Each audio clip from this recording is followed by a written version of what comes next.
tudo bem? No vídeo de hoje eu vou falar sobre esse livro aqui, ó, Guia de Sobrevivência da Educação Inovadora de Caio Dipp, uma obra incrível.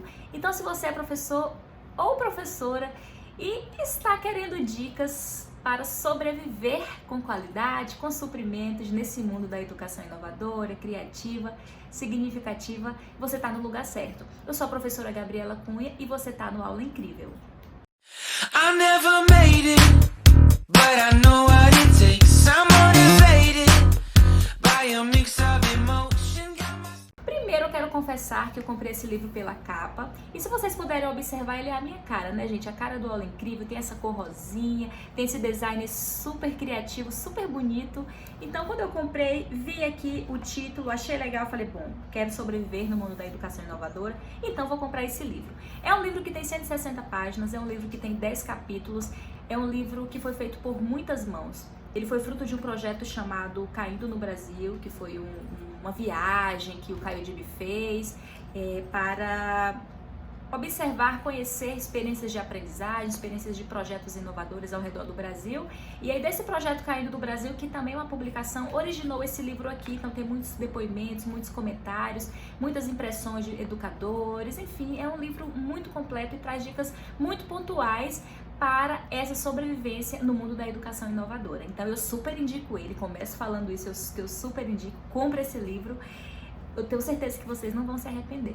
Nas primeiras páginas o autor já indica que a obra vai ser um conjunto de bastidores, aquela coisa, tudo que ninguém te falou sobre a educação inovadora, o que acontece por detrás dos projetos educacionais inovadores de sucesso que você não consegue ver. Então já é um chão para a gente continuar fazendo a leitura. Muito bom, achei muito legal essa estratégia e a forma que esse livro foi conduzido. A primeira dica, gente, é conheça a sua turma. E uma das possibilidades que se tem para conhecer a turma é saber escutar, ouvir o que os alunos têm a dizer. E aí tem 4 dicas bem pontuais que eu quero ler aqui para vocês, ó. Lembre-se que escutar não é fazer um monte de perguntas, mas sim silenciar e ter a sensibilidade de sentir e compreender o que o outro nos quer dizer. E aí eu vejo muito nisso aqui a questão da sensibilidade, né? O professor, o educador que quer trabalhar com essa educação inovadora, criativa, significativa, tem que saber ouvir, porque aquela experiência de aprendizagem não é pra gente, é pro estudante. Então precisamos conhecer os perfis, precisamos saber o público que a gente está proporcionando, estimulando aqui naquele processo de ensino e aprendizagem. A segunda dica é: evite tirar fotos e fazer anotações durante as vivências lúdicas para que isso não tire a qualidade da presença. Tem um capítulo mais lá à frente que fala da necessidade do registro, mas aqui essa atenção que ele chama, que fala assim, ó, evite tirar fotos e anotações na hora da atividade lúdica para que a gente possa viver aquele momento, sabe? Viver aquele momento, perceber o que é necessário perceber para que a gente possa conseguir fazer as mudanças, as adaptações necessárias para uma próxima experiência que tenha aquela mesma abordagem, por exemplo. A escuta requer tempo e vínculo afetivo. Para que seja respeitosa e de qualidade, ela não pode ser apressada. Assim como eu tô falando agora, né, gente, apressada. O processo do ensino ali na sala de aula, o processo da experiência de aprendizagem não deve ter pressa. Eu costumo falar isso, né, costumo pensar, refletir e até já escrevi alguma coisa no blog a respeito disso. Que o tempo, ele não deve ser um vilão. Vamos correr com o tempo, vamos correr com o conteúdo, temos conteúdo a cumprir, mas sim zelar pela qualidade daquilo que a gente está estimulando ali naquele momento. Isso cabe muito bem pra mim e eu acho que é perfeito. O livro inteiro é perfeito, gente. O livro inteiro é perfeito. Tô falando aqui só os detalhes que eu achei muito legal e que eu acredito que todo mundo deve ouvir, todo mundo deve escutar, todo mundo deve, enfim, explorar. Não direcione o pensamento da criança para escutar o que você quer ouvir. Olha só que interessante. Esteja aberto ao inesperado, ouça o que você não imaginava escutar. Coloque-se na posição de um verdadeiro pesquisador de campo. O educador não deve ter medo do feedback, não deve ter medo do inesperado. A gente não deve ali fazer com que o aluno pense igual a gente. Mostrar para ele que aquela forma que a gente está ensinando é a forma correta, mas dessa possibilidade para ele viver aquela experiência e assim a gente perceber se realmente aquela experiência é válida, se aquela experiência tem efeito na aprendizagem dele. Essa eu vejo como uma verdadeira virada de chave, é um grande desafio para nós educadores, sair dessa questão do ensinar o que eu sei, levar o meu conhecimento ao aluno, mas não pegar esse conhecimento, fazer um estímulo ali naquela experiência e aí sim a gente poder colher o resultado e observar como que o aluno consegue captar aquele conhecimento com significado para a sua própria vida. No segundo capítulo, o autor ressalta a importância da utilização de uma base teórica para qualquer inovação que se vai fazer. Seja uma inovação voltada ali a uma aula específica, um projeto educacional maior envolvendo a comunidade, enfim, trazendo essa base, ter a teoria para trazer essa base para fazer qualquer inovação. Aí ele diz o seguinte, ó, que é muito importante a gente criar alternativas educacionais baseadas nas percepções do educador, na percepção do educador, e ao mesmo tempo é fundamental levar essas teorias a outras iniciativas para a prática. Então assim é possível realizar uma proposta muito mais potente e completa para a turma, porque quando a gente vem com uma base teórica, por exemplo, eu quero trabalhar a gamificação, a estratégia da gamificação na minha sala de aula, utilizar elementos de jogos para envolver meus alunos ali num assunto específico. Tá, mas aí o que embasa essa gamificação? Por que essa gamificação ela é efetiva? E quem sabe até poder comunicar isso aos alunos, até para ele entender de fato o que está sendo estimulado ali naquela experiência e como é que eles podem realmente aprender baseando-se naquela metodologia. Então é algo que eu procuro fazer também nesse sentido de informar os estudantes que método é esse, qual é a teoria, quais são os fundamentos principais dessa prática. E também, ó, é importante fazer também o caminho inverso, transformar as práticas que o professor faz em sala de aula em teoria, escrever, registrar, para que outros educadores também possam ter essa base e também possam replicar, multiplicar determinada experiência. Já no capítulo 3, o autor fala a respeito da conexão que deve haver com a turma. O professor, quando vai fazer ali uma proposta para os estudantes de um trabalho, de uma atividade inovadora, sempre também está apto a ouvir as ideias que os alunos têm para falar. E aí tem algumas pequenas dicas, ó, nessa questão dessa comunicação, dessa aproximação, dessa conexão com os estudantes, que é preciso empolgação. Então, isso casou muito pra mim, porque eu sou essa pessoa, né, empolgada, gosto de ter essa energia, principalmente na sala de aula, para poder empolgar os meus alunos também.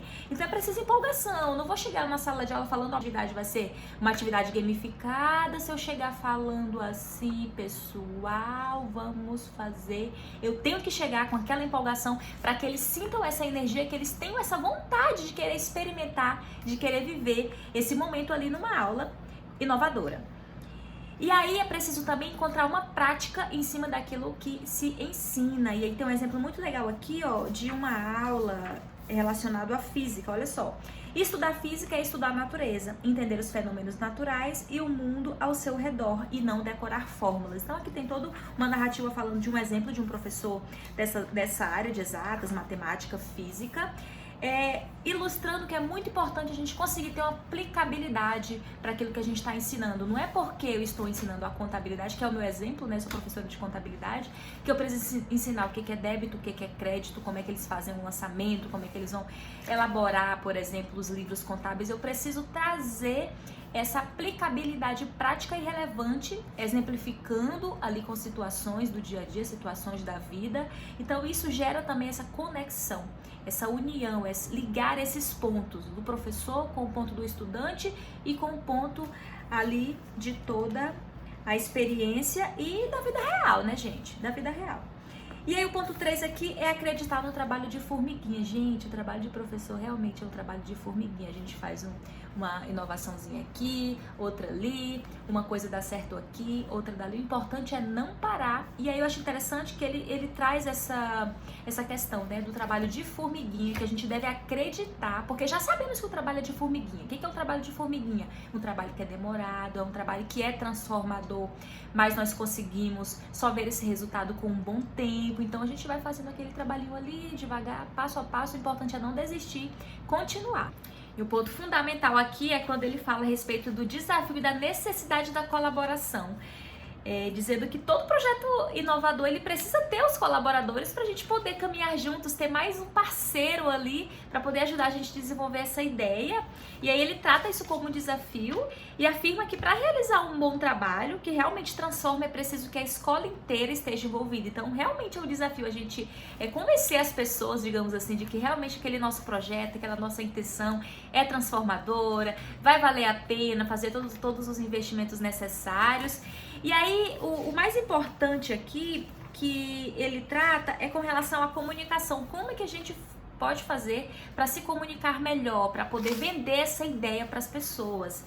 E para essa venda da nossa ideia e para essa captação desses colaboradores é importante irmos aos poucos, e a principal indicação aqui é melhor ir aos poucos, fazendo a comunicação, né, vendendo ali a nossa ideia por meio de uma apresentação oral, depois marcando reuniões, mostrando ali os impactos, os benefícios que esse projeto já está trazendo para os estudantes. E o principal, gente, identificar o fio condutor que une essas pessoas, identificar o propósito em comum que essas pessoas têm, até pra gente ter certeza, né, que aquela pessoa X, Y realmente tem esse propósito em comum, pra gente poder acertar nos parceiros desse nosso projeto. Trabalho bom é trabalho registrado, né, gente? Trabalho de inovação é um trabalho de transformação, e tudo que tem a ver com transformação tem que ser registrado, né? Tem que ser compartilhado pra gente poder levar isso para mais lugares, mais pessoas. E o legal que eu acho aqui, quando o Dib fala dessa questão do registro, é um registro voltado ao feedback.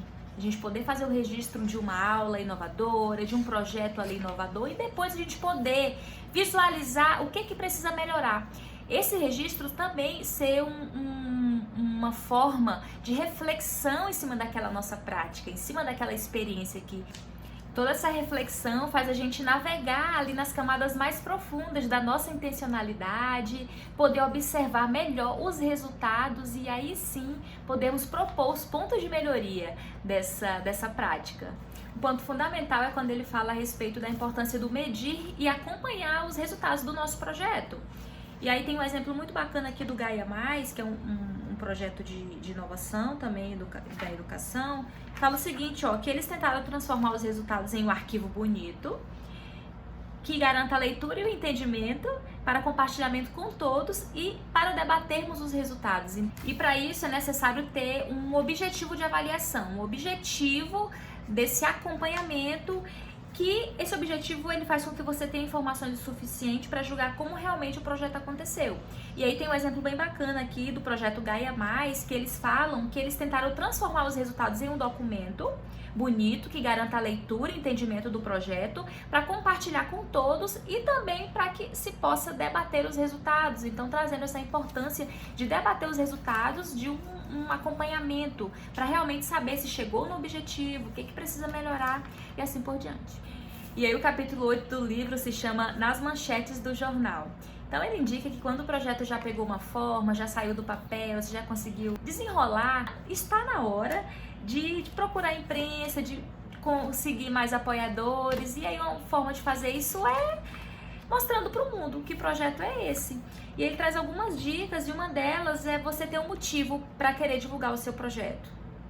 Então, o motivo para chamar de seu é para conseguir apoiadores financeiros, é para conseguir apoiadores técnicos, enfim. Antes de você fazer qualquer ação no mundo, nesse sentido da mídia, é preciso ter esse objetivo, descobrir quem é o seu público-alvo, quem é a sua persona, de repente fazer uma narrativa, contando a história, né, explicando toda a origem, e aí nessa narrativa ele indica a criação de um personagem, ele indica um pouco de drama, ter uma história, ter todo um storytelling, assim, quando você for levar esse seu projeto para mais pessoas. É importante também ter um canal de comunicação, essa forma que você vai se comunicar com essa grande mídia. E aí tem algumas dicas, ó. A primeira é você não querer ser um gênio. O projeto ele vai estar sempre em construção, ele vai estar sempre em transformação, então não espere seu projeto estar pronto para você começar a divulgar. Compartilhar um pouco todos os dias, de pouquinho em pouquinho a gente vai conseguindo comunicar a nossa intencionalidade, o nosso propósito nesse nosso projeto de inovação. Inclusive esse vídeo aqui faz parte disso. Todo dia eu comunico alguma coisa relacionado ao Aula Incrível, relacionado às minhas práticas como professora educadora, buscando sempre auxiliar vocês que estão aqui seguindo a gente, que também tem essa intenção. Contar boas histórias, não se tornar o spam humano, sempre divulgando todo dia, toda hora, isso não é legal também. Não se preocupar com a quantidade dos seguidores, afinal, o que importa mesmo é a qualidade e não a quantidade. E a gente também aprender a apanhar, né? Porque de vez em quando a gente precisa ser cara de pau, de vez em quando a gente precisa colocar nossa cara a tapa, digamos assim, para poder mostrar para que a gente veio, por que a gente está na internet, por que estamos divulgando o nosso trabalho de inovação. E é o seguinte, isso faz parte da dica principal aqui, ó. Dica principal, para construir uma rede de relacionamento seja cara de pau. Então, o que eu tô sendo aqui é cara de pau também, né? E o principal que ele diz aqui, ó, erre rápido e aprenda mais rápido ainda, porque errar é humano, faz parte de te errar. Agora não dá pra ficar repetindo naquele erro e não transformar o que é preciso transformar. Esse capítulo 9 aqui eu achei muito massa da forma que ele traz, que fala a respeito das contas a pagar que os projetos de inovação têm, né, gente? E aqui que ele diz, ó, que propósito ele não paga contas, realmente, propósito sozinho não paga conta não. Mas um propósito com trabalho, eles criam projetos realmente impactantes e conseguem se pagar. Então a dica aqui, se você quer um dia viver do seu projeto de inovação, se você um dia quer ser um educador que consiga pagar as contas do seu projeto, digamos assim, conseguir parceiros, conseguir patrocinadores, para que isso aconteça é preciso muito trabalho, é preciso muita comunicação, é preciso muitas das vezes muita cara de pau, como ele fala lá no capítulo anterior. Então faz parte, né, a gente precisar de dinheiro para poder quitar, para poder pagar esse nosso projeto. Isso é por meio de parcerias, por meio de patrocínio, por meio de muito trabalho. E o 10º e último capítulo é sobre a saúde, que ele é o último capítulo e pra mim ele é o mais importante. Por mim ele caberia muito bem lá no primeiro capítulo. Quem sabe da próxima edição você coloca ele lá, né, meu amor? Pois é, então, gente, olha só, uma coisa que me impactou muito quando eu li é uma frase só. São várias páginas o capítulo 10 e último, mas essa frase aqui eu acho que já vai dizer tudo o que eu quero dizer. Que é o seguinte, ó, que o corpo ele deve ser encarado como parte das ferramentas dos professores. E é mesmo, né, gente? O trabalho de educador é um trabalho da nossa presença física, da nossa aparência ali numa sala de aula, das nossas capacidades mentais, da nossa capacidade de comunicação, de voz. Precisamos ter saúde para ir para uma sala de aula. É algo muito importante essa questão da saúde. É saúde mental, saúde física, saúde para a gente poder desenvolver o nosso trabalho com tranquilidade, com alegria e com disposição, porque função ou profissão que tem que ter disposição é função de professor, né, gente? Pois é. Então, cuide da sua saúde. Eu tô fazendo isso comigo. Demorou, mas chegou. Hoje eu sou uma pessoa que zelo muito mais pela minha saúde do que acontecia um ano atrás, por exemplo. Depois que eu comecei a cuidar da minha saúde, principalmente saúde física, cuidado com a minha alimentação, coisas que eu ponho pra dentro de mim, isso tem me dado um desempenho muito bom. E os cuidados com a voz, com a nossa saúde mental também. Ter cuidado com o que a gente se alimenta no sentido de informação, com o sentido de conhecimento. Muito fã desse capítulo e essa frase pra mim já se resume, vou ler mais uma vez. O corpo deve ser encarado como parte das ferramentas dos educadores. Né? Nossa ferramenta de trabalho é o nosso corpo, somos nós. Nossa cara a tapa que a gente dá na sala de aula, então a gente precisa estar bem, tá bom? Então fica a dica aí do Caio Dib, dica minha também. E é isso, gente. Esse livro é um livro realmente muito inspirador. Esse livro é um livro que, enfim, eu li ele em poucos dias também, porque eu me empolguei muito lendo, queria já chegar no final, queria saber tudo que o Caio Dib ia escrever mais pra frente. Então eu super indico, como eu já falei, tá bom? Espero que você também tenha gostado desse resumão, dessa resenha, enfim, chama da maneira que você quiser, pra mim é uma resenha mesmo. E é isso, continue acompanhando nossos conteúdos aqui do Aula Incrível, tem o blog aulaincrível.com, tem a nossa página do Instagram, @Aula Incrível, temos o Facebook Aula Incrível, aqui o canal do YouTube também, não deixe de fazer sua inscrição, clica aí para se inscrever, clica no sininho para receber as notificações quando tiver vídeo novo, tá bom? Um beijo a todos e até o próximo vídeo.